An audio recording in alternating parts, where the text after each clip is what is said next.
Good morning. I'm going to take this off so I want you to hear me. I haven't been up here in 8 months, so I'm ready, okay? My name is Gail Jordan. I serve the Lord here at Presbyterian, Tequesta, as a seated elder. I'm currently chair of the stewardship ministries here. We have one announcement that I was just given that I'm supposed to read to you. There will be a congregational meeting on Sunday, November 29th, following worship to act on the recommendations of the nominating committee. More information and an agenda will be provided next week. Please join with me in the call to worship. Are you going to sing your song first? No? Okay. We discussed that about 4 times, and I'm having a senior moment because I don't know which of those 4 times we're using, you see. So, okay. Please join with me in the call to worship. Praise be to God who offers us new life in Jesus Christ. Come, let us worship the one who gives us the peace and the opportunity to seek peace.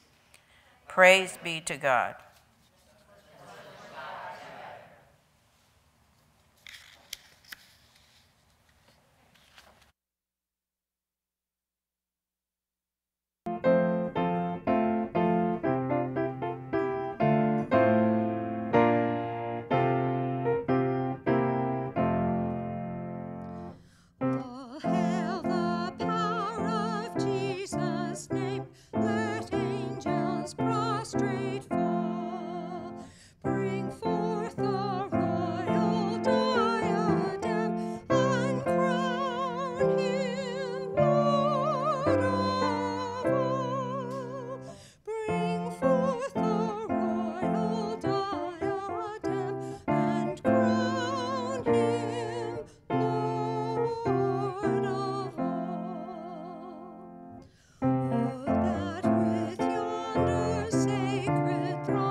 right, what a wonderful day it is to worship the Lord as a family. Amen.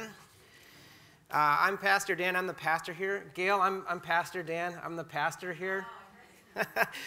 I make that joke because what Gail just said is a perfect example of how we, as a people of God and the leaders in this church, have rolled with the punches this year. And although Gail has just said this is the first time in 8 months she's led worship, she has been leading us and our finance and our stewardship remotely this whole time, along with she on the session. So if you see her from a safe social distance, please be sure to thank her. And I just wanted to mention that 2020 is often a year, it's going to look like an iceberg where we see a little bit on the top, but even more is happening all the time. And I'm so grateful for everyone, both the leaders who on the session and the deacons and all the volunteers who have helped us find a way to be together in various ways. But also all of you who have found ways to remain in community. And I hear those stories of people gathering to pray, getting over Zoom, and staying in contact with one another. And it's a real testament to the power of God's love that even in the midst of this pandemic, we have found ways to stay together and stay a community and to be a family of faith. And I think that's really an amazing thing that God has given us. But I digress. I do have announcements. And so if you have a prayer request and you would like to have that name specifically, in your bulletin is my cell phone number. And if you would text that to me, I will pray that out loud. So my number is 561-660-4266. Also, thank you, Lynn Donnelly, for being here and leading us and with the music. A few announcements of things that are happening. Today is the last day that we are collecting Operation Christmas Child boxes. So if you would like to drop one off, you can drop one off today after worship. I think you might even be able to drop it off tomorrow too at the church office. But you can also, if you go online, if you go to our website, if you go to the emails that you've been receiving, we provided a link for one to be assembled remotely. So you can have one be assembled for you if you wanted to remain safe and social distant.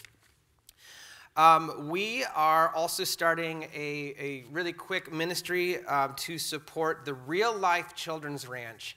And I'm bummed that we can't go out there personally this year, but we are still going to provide them a Thanksgiving dinner, and we're doing that with the Thanksgiving feathers. So we are trying to collect as much as we can over the next 2 weeks. So if you would like to purchase a feather, it's $25. And that purchases a turkey. And I know what they're doing over there is they used to have this big gathering, but what they're doing this year at the Children's Ranch is a lot of small gatherings. All those individual houses, those families are staying together. But we want to provide them the best Thanksgiving dinner that they can. So if you would like to donate to that, you can do that online. And also I think there's going to be a spot in the courtyard after church today. We are beginning a Zoom Advent Bible study this Wednesday. Now, for all of those who are liturgical folk, you will know that this Wednesday is not the beginning of Advent, but it's also, and Advent is the season that is the 4 Sundays leading up to Christmas Eve. And so often we try not to do Advent-y things until it's Advent. But since it's 2020 and time is a nebulous thing in our lives, we're going to start that. We're going to start a 5-week Bible study this Wednesday, and we are going to be going through a Christmas Carol. And we're going to be reading through a Christmas Carol, and we're going to do a Bible study. We're going to be applying the story of Ebenezer Scrooge and seeing how we as Christians can navigate this season of Advent through that. So that's going to be Wednesdays at 10 a.m. on Zoom. Also, speaking of Advent, we are planning to provide some special music this year, but we are asking if anyone would like to sponsor a musician for those 4 weeks of Advent. That would be appreciated. Our goal is to raise $1,200, which will provide for any of the musicians that we are having. So if you would like to do that, you can either do it online, or if you send in a check, you can put in the memo Advent music. Thank you to the men's breakfast group. getting back to the Family Promise Thanksgiving food, they've given us a head start and have given $450 from their account. So thank you for that. Also, just as another report, sorry, I just got this report from our missions elder that we're supporting African Havens. We're giving them $1,000 this holiday. Real Life Children's Ranch we're continuing to support, and also Edna Runner that we